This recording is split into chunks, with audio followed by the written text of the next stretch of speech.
Le héron. Un jour, sur ses longs pieds, allait je ne sais où, le héron au long bec emmanché d'un long cou. Il côtoyait une rivière. L'onde était transparente, ainsi qu'au plus beau jour, ma commère la carpe y faisait mit le tour avec le brochet sans compère. Le héron en eût fait aisément son profit. Tout s'approchait du bord, l'oiseau n'avait qu'à prendre, mais il crut mieux faire d'attendre qu'il eût un peu plus d'appétit. Il vivait de régime et mangeait à 16 heures. Après quelques moments, l'appétit vint. L'oiseau s'approchant du bord, vit sur l'eau des tanches qui sortaient du fond de ses demeures. Le mets ne lui plut pas. Il s'attendait à mieux, en montrant un goût dédaigneux, comme le rat du bon Horace. Moi, des tanches, dit-il. Moi, héron, que je fasse une si pauvre chair. Et pour qui me prend-on? La tanche reboutée, il trouva du goujon. Du goujon, c'est bien là le dîner d'un héron.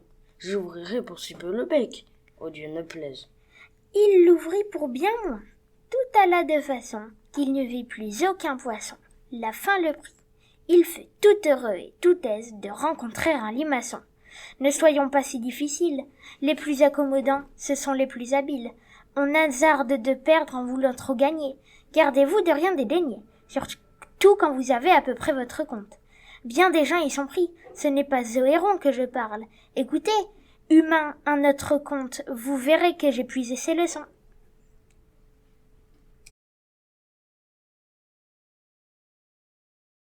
La grenouille qui veut se faire aussi grosse que le bœuf.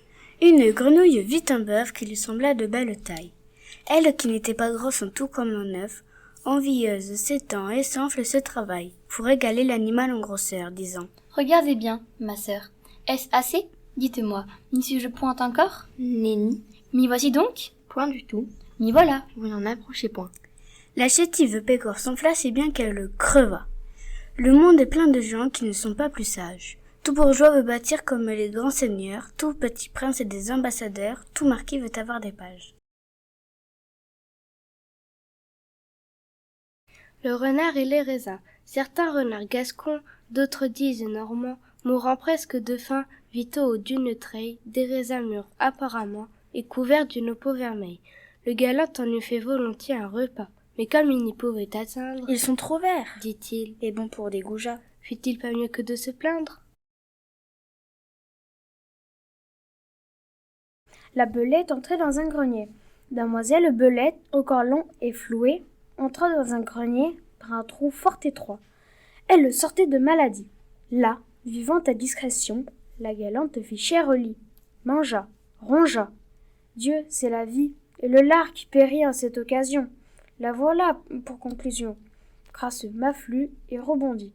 Au bout de la semaine, ayant dîné son sou, elle entend quelque bruit, veut sortir par le trou, ne peut plus repasser et croit cette méprise, après avoir fait quelques tours. C'est, dit-elle, l'endroit. Me voilà bien surprise. J'ai passé par ici depuis 5 ou 6 jours. Un rat qui la voyait en peine lui dit « Vous aviez lors la panse un peu moins pleine. Vous êtes maigre. Entrez, il faut maigre sortir. Ce que je vous dis là, on le dit à bien d'autres. Mais ne confondons point, pas trop approfondir, leurs affaires avec les vôtres.